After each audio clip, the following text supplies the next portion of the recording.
Hi, I'm Lillian. Welcome back to my channel, Ink and Pages. Today I'm going to be telling you about the 6 books I've finished reading so far this year. So the first book I read in 2024 was Into the Riverlands by Nevo. This is the third book in the Singing Hills cycle, and much like the first two, it follows a cleric called Chi who is tasked with collecting stories. So whether that's history or like local legends or folktales or kind of anything like that, they collect it. And so we follow them in this book going to a new area of the world, the Riverlands, and hearing some new stories. And it had just the same kind of magical folklore kind of vibe as the first two, which I really enjoyed. And I loved going to the new place and hearing these wonderful stories.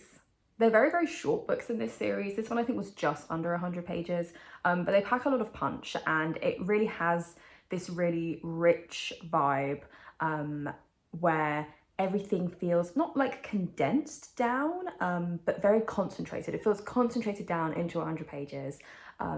And yeah, I think rich is the best way to describe it, because you read this and you're like, oh, that was just like this tasty little bite of a world. But one thing I will say that this book did that the first two didn't was I felt like I was missing something by the time I got to the end.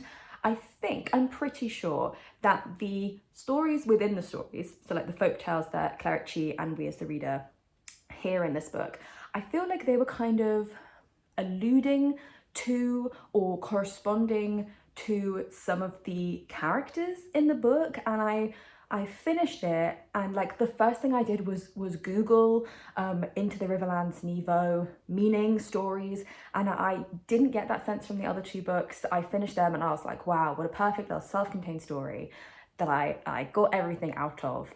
And this one, I just felt like I missed something. I feel like clues are being put down that I didn't pick up on, or maybe I'm imagining things and maybe it was meant to be subtle and nuanced and kind of ambiguous by the end, whether the stories we hear are actually about some of the characters in this book. And I think in some places I was like, oh, that obviously seems to correspond to these characters. So like, I think they are the person from this myth, from this legend. And then it made me think like, oh wait, so are these other characters like that as well? Oh, I guess they could be. And then nothing was certain and nothing was obvious. And I don't love nuanced, ambiguous endings. So I didn't enjoy this book as quite as much as the first two. But it was still really good. And I'm just gonna have to reread it, basically. I'm just gonna have to reread it to make sure I get everything out of this that I can.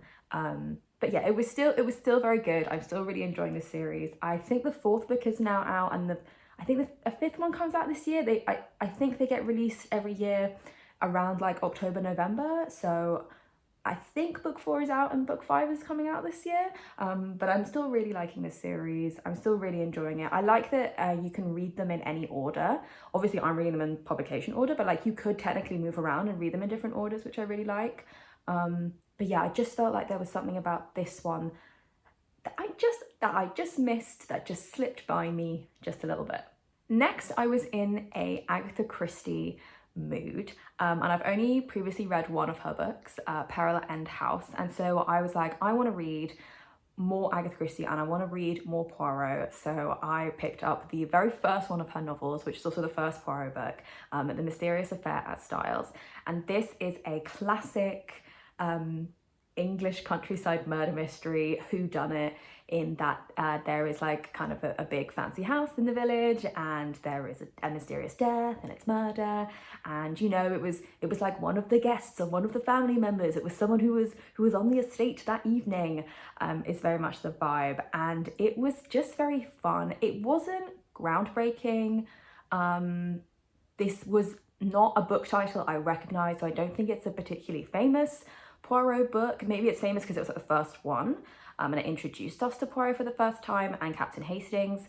But the story itself, like, it had a fun twist at the end. It had a fun twist at the end, and I enjoyed that element of the mystery, and I enjoyed the solution to it and like why it was that way. It was clever, but it wasn't groundbreaking. And I will say that Captain Hastings is like so deeply irritating. I completely understand. I think Agatha Christie didn't really like him as a character, even once she invented him and she like got rid of him a few books later. I absolutely get that vibe, Agatha. I agree with you.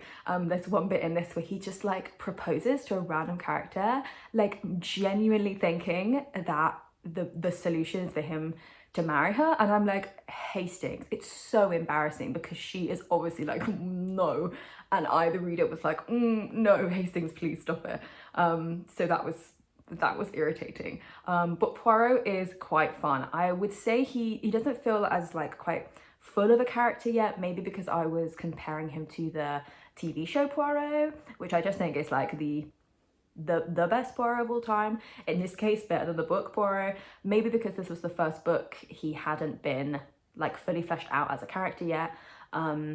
But he was fun to read about, his little sort of idiosyncrasies and quirks and how he worked. So yeah, it was just like a fun classic whodunit. I don't love older books and I don't love like the sort of old-fashioned writing style, which for me means anything sort of pre-1960, but it was still fun. It was still a fun classic murder mystery that I liked. So I wanted to follow that up with the next Poirot book. And I wanted to borrow it from my sister. So I read the first one like as an ebook, and then my sister has a huge collection of Poirot books. So I texted her to see if she had the next one. She didn't, and neither did she have the third one. So we skipped all the way to the fourth Agatha Christie book, The Murder of Roger Ackroyd. This is another Poirot book. And I did not realise how famous this book was until I read it. I feel like when people talk about famous Poirot, I always think Murder on the Orient Express as like the #1 most famous one, and I think it probably is. But I feel like this is like kind of the hidden #2, because once I started reading this and I got the hype about why it's so famous and why people say it's their favourite Agatha Christie book, I feel like I just see it referenced everywhere, and it's like one of those things that once you know about it, you start noticing it everywhere. That's definitely how I feel about this. It's another Poirot, it's another classic, big house in the village, and there's a murder. Spoiler alert, Roger Ackroyd gets murdered, and Poirot is investigating.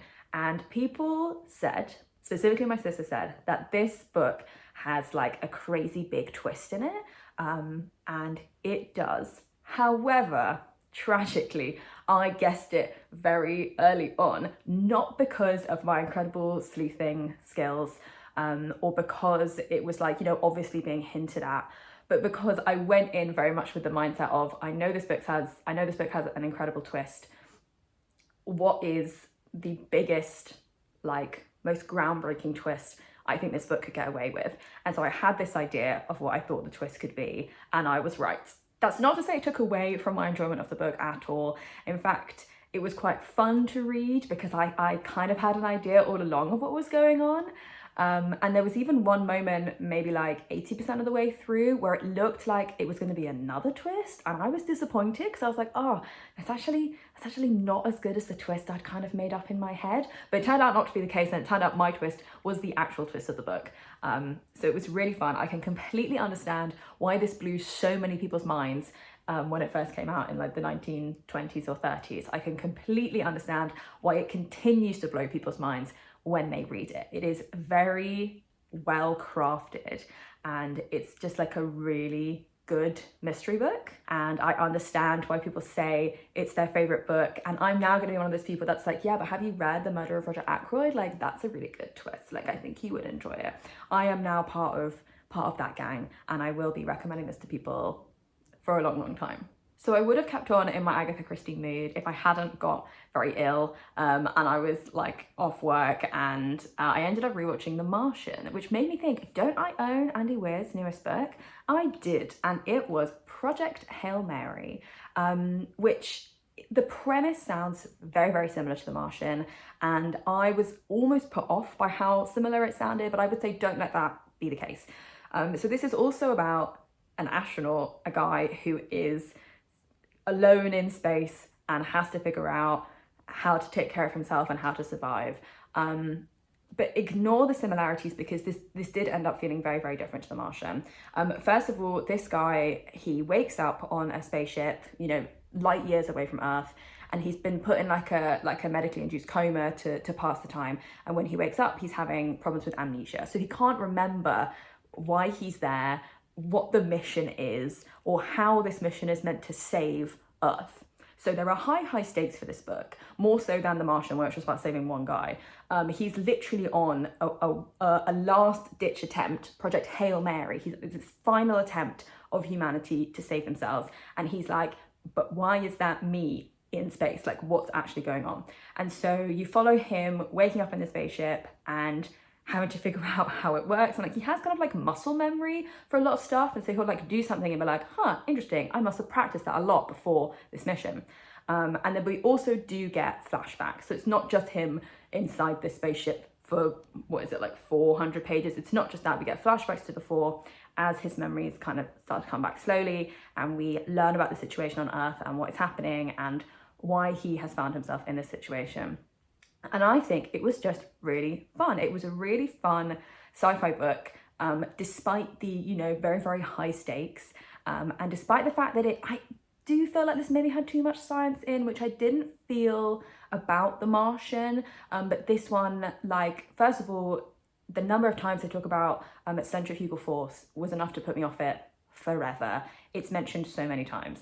But I would occasionally like kind of have to skip over a paragraph because they were talking about science in a way that actually wasn't relevant to the plot. Like if it was, I would have read it, but it just occasionally felt like there was a little bit too much in there, and it didn't need, you could have probably cut out like 50 pages, to be honest, of just science. And I understand why that was all in there. It's because they wanted to show, the author wanted to show that he'd done the research, you know, and he wasn't just making this up. It was like emphasis on the science, not the fiction.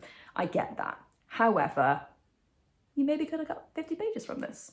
And there is one thing about this story, which I'm not going to spoil for you, because I had this element of the story spoiled to me by a random booktuber in their wrap-up video, where they just casually threw out a little mention to an element of this story, which really pissed me off to the point where I don't even remember what booktuber it was, because I think I immediately unsubscribed from them, because I was like, how dare you spoil me on this book I was excited to read. This was years ago.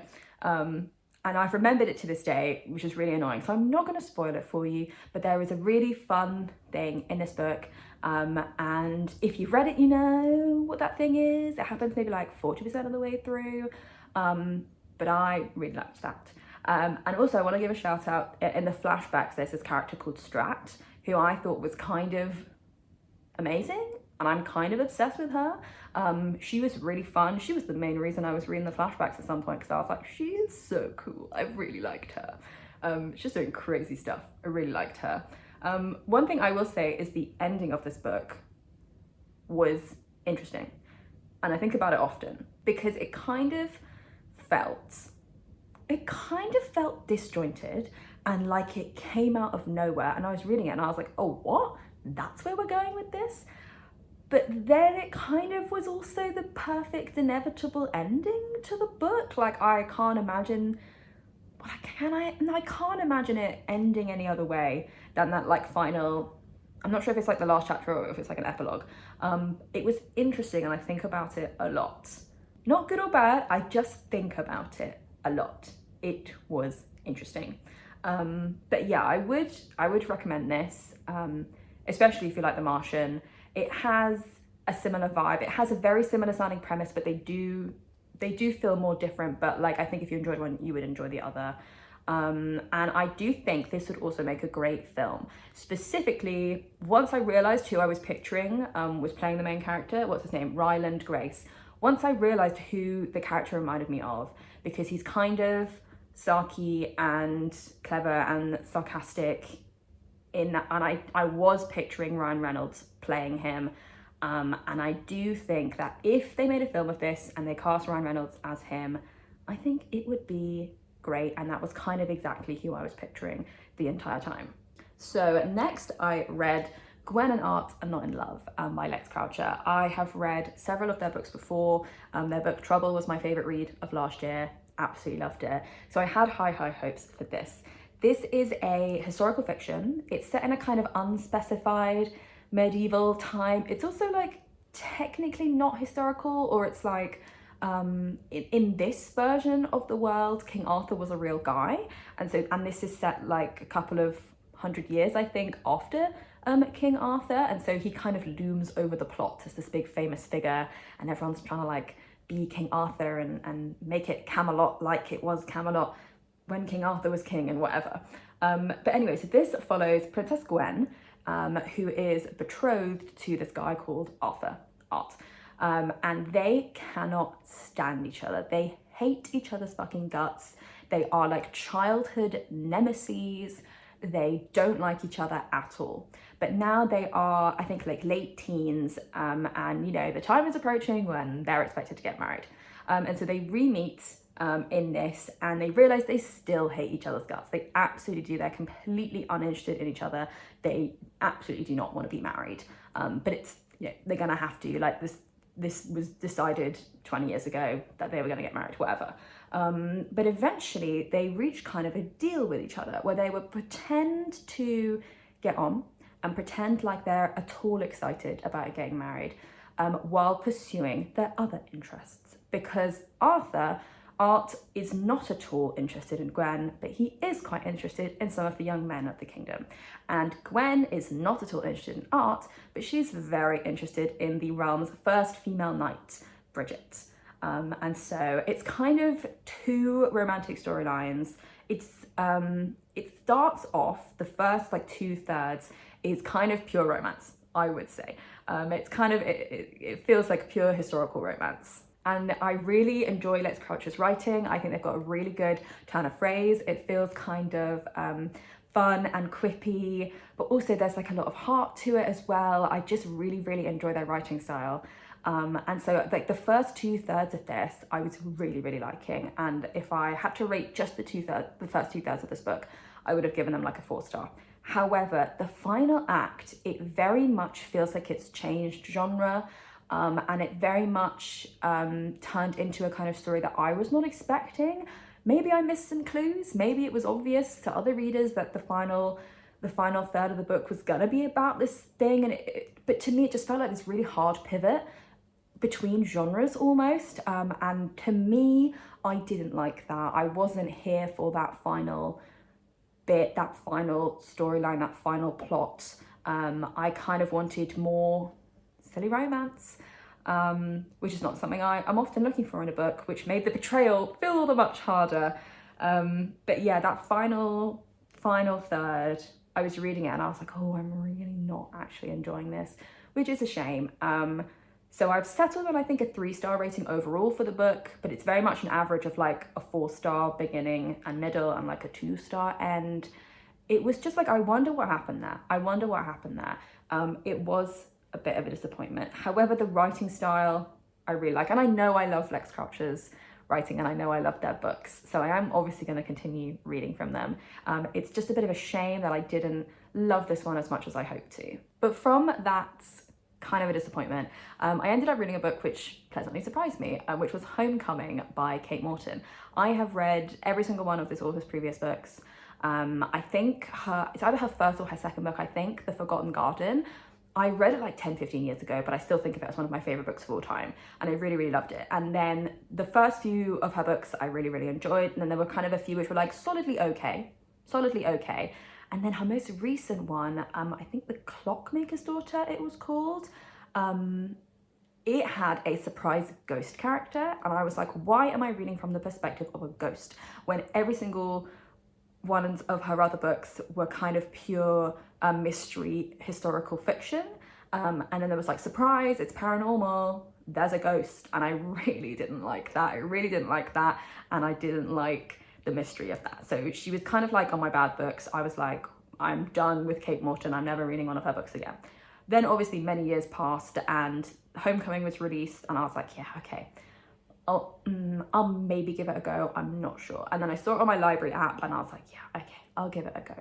And it was okay. So this book, like all of her other ones, has a present day timeline where someone is investigating some kind of historical mystery. And then we also have the historical timeline, some of the points of view from back then around the mystery, and you know, it all gets tied up very well, and it's often to do with like family legacy as well. So the central mystery of this book is that in a small town in southern Australia, on Christmas Eve 1959, a woman went for a picnic with her 4 children aged from like, I think 15 or 16 to a very, very young baby, like 6 weeks old, went for a picnic and were found dead, all of them.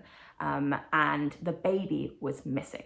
So it's this big mystery about what happened and why did it happen, and, you know, was it murder, was it suicide, was it an accident, what happened to the baby? And then we have a current day timeline of this woman called Jess, who is coming back to Australia after 20 years of living in London because her grandma who raised her, her grandma Nora, has had a fall and is very ill. And when she comes back, she discovers that Nora has a connection to this horrible event. And Jess thinks it's somehow connected to what Nora was doing just before she had a fall. So that's her excuse for trying to investigate and find out exactly what happened and find out why Nora kept this secret and, you know, exactly what happened to them. And it was an interesting mystery and I enjoyed finding out about it. However, I will say it just took too long to get there. This book was I think almost 600 pages long. And the first 300 to 400 probably pages was just kind of petering along, like just meandering, and like there was a bit of investigation and we got some flashbacks. But I was noticing even as I was reading it, like we didn't need half of this stuff. Half of it was pure filler. Half of it was really just to set the mood and set the vibe of the scene. And once that was established, we then didn't need to do that 500 other times. So I feel like a lot could have been cut out of this book to make it feel more succinct and tighter as a book. But by the time we got to the end, you know, it was an interesting, mostly satisfying reveal to the mystery. I did guess one large element of it quite early on. I thought it was kind of obvious, this thing that I guessed. And I also thought it was quite obvious that one of the characters in the book was kind of this unsung villain the entire time. Like, and it really irritated me that no one else was seeing what I was seeing. And even by the end of it, I feel like the characters who had been kind of screwed over by this villain, this villainous character, never really acknowledged that or like talked about how they had been screwed over by this villain. That was really irritating. However, I guessed half of the mystery, and then the other half was interesting and surprised me. There was one little element that I felt very out of character and I think they could have just avoided. But by the time it got to the end, it had a good reveal moment where you don't go like, what? I never saw that coming, that's dumb. But you remember all these little things which you thought were details, but actually turned out to have been clues. And that moment of realization of the thing that I didn't see coming was very well done, I think. And I did like that as an ending. However, I did not like as an ending the fact that the villainous character is never really treated as a villain by the other people in their life. That was really frustrating. But all that to say, this was like an okay / kind of good book. Kate Morton is not entirely back in my good books, but she's not in my bad books anymore. So when she writes the next story, I think I have decided I will be picking it up. So those are my thoughts on the 6 books I finished so far this year. Thank you so much for watching this video, and I'll see you in my next one.